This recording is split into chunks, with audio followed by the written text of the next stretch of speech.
یه وقتی به یه مسلمان گفته میشه ترک گناه، میگه نه ما الحمدلله که گناه نمی کنیم. غیبت نمی کنید، غیبت حالا یه وقتی. سوء ظن ندارید، تهمت نمیزنید، تو قلبت بغض و کینه و حقد و حسد. وقتی نگاه بکنید به زندگی یه مسلمون، از سر و کله اش گناه میباره اما تصمیم نمیگیره بر ترکش. ترک گناه و معصیت جزء برنامه‌مون باشه، تصمیم بگیریم. اگه قلبمون نسبت به دیگران درش حسادت هست، حسادت حسنات انسان رو میسوزونه، نسبت به دیگران حسودیم.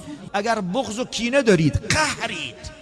ما کسایی داریم از نزدیکترین افراد فامیل و خیشاوند خودشون قهرن، نه یه ماه، سالهاست. خواهر با خواهر، برادر با برادر، خواهر و برادر، با عمه با خاله با عمو قهرن، پشت کرده ان. پیغمبر میفرمایند علیه الصلاة و السلام لا یدخل الجنة قاطع رحم. ما چطوری میخوایم وارد بهشت بشیم در حالی که رابطه خویشاوندی رو قطع کردیم؟ و پیغمبر میفرمایند علیه الصلاة و السلام کسی که رابطه خویشاوندی رو قطع بکنه وارد بهشت نمیشه. خودمون رو آماده بکنیم، دلهامون رو پاک بکنیم. سالهای سال افراد هستن با همسایه قهرن، با مسلمون قهرن. مگه نمیدونیم که الله عزوجل به نامه اعمال و عملکرد انسانهایی که بغض و کینه دارن قهرن، نگاه هم نمیندازه به نامه اعمال و عملشون. هر هفته روزهای پنجشنبه و دوشنبه در رمضان و غیر از رمضان اعمال بندگان خدا بالا میبرن فرشتگان نزد الله عزوجل. اون دو نفری که از هم دیگه قهرن، خدا دستور میدهد که اعمال اونها رو و نامه اونها رو بر بگردونید تا صلح نکردن و آشتی نکردن. من به پرونده و عمل اونها نگاه هم نمیندازم. چطوری نماز میخونیم، روزه میگیریم، قلبمون مالامال از بغض و کینه و حقد و حسد هست، نیتها و آرزوهای بد. شب میخوابیم با نیتی که نسبت به یه مسلمان نیت بد داریم. دلمون رو پاک بکنیم، اخلاقمون رو پاک بکنیم، از دروغ، از غش، از غدر، از خیانت پرهیز بکنیم، توبه بکنیم. غیبت یکی از بدترین گناهان است، گناه بزرگ. شبانه روز از ما می رود. در هر مجلسی بنشینید، خیلی نادره که در اون غیبت صورت نگیره.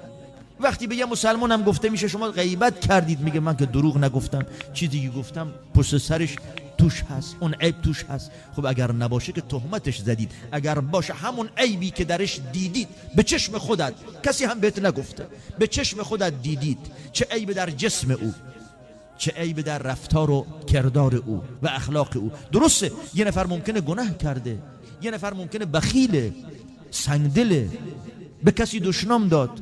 شما جلوشو بگو، نصیحتشو بکن، پشت سرش بگید فلانی چقدر آدم بخیلیه، تموم شد و رفت. گناه بزرگ مرتکب شدید. چقدر در روز قیامت ثواب حسنات و اعمال انسانها که چقدر شدیداً ما بهش نیاز داریم به دیگران داده می شود، به خاطر غیبت، به خاطر تهمت، به خاطر سوء ظن، به خاطر برباد دادن اسرار مردم. مواظب باشیم تو زندگی مردم دخالت نکنیم، سرکی نکشیم، برباد ندیم اسرار مردم. بعضیا دیگه عادت کردن که دنبال عیوب مردم باشن. به این زنگ بزن، از اون سوال بکن شنیدی؟ من یه چیزایی شنیدم خیلی عجیبه. مومن اگر یه چیزی شنید از این گوش به اون گوش بیرون میکنه، فراموشش میکنه، دنبال مردم حرف نمیزنه، دنبال اسرار و معایب مردم نیست. چرا؟ چون مومن میدونه که روز قیامت وقتی در پیشگاه خدا میستید و میستد، از چه کسی سوال میکنن؟ آیا سوال میکنن که چرا دنبال همسایت نبودی، دنبال فلانی نبودی، چه کرد و چه نکرد؟ خداوند کرام الکاتبین، فرشتگانی که نویسندگانن، همراه هر نفر فرستاده، نیازی نیست. ما فرشتگان خدا نیستیم، ما هم مسئولیت نوشتن گناهان و معایب مردم هم نیستیم. همراه همه ماها و همراه همه انسانها دو تا فرشته است، یکی طرف راست، یکی طرف چپ، یکی خوبی ها می نویسد، یکی بدی ها. خودتون نگران نکن، نگران خودمون باشیم، نگران خودمون که در روز قیامت از چی؟ از نماز خودمون، از عیب خودمون، از گناه و خطاها و لغزش های خودمون سوال می شویم. آماده ایم؟ چرا ما همیشه انگار که خودمون پاک ترین فرد در روی زمینیم، انگار پاک ترین و فردی که بهشتی خودمونیم و دیگرانن که بدبخت و بیچاره ان؟ این خیلی خطرناکه. اگر ما همیشه دنبال گناهان و لغزش ها و عیوب و بدبختی های خودمون بودیم دیگه فرصت پیدا نمی کردیم که دنبال مردم باشیم و غیبت بکنیم، از این و اون حرف بزنیم.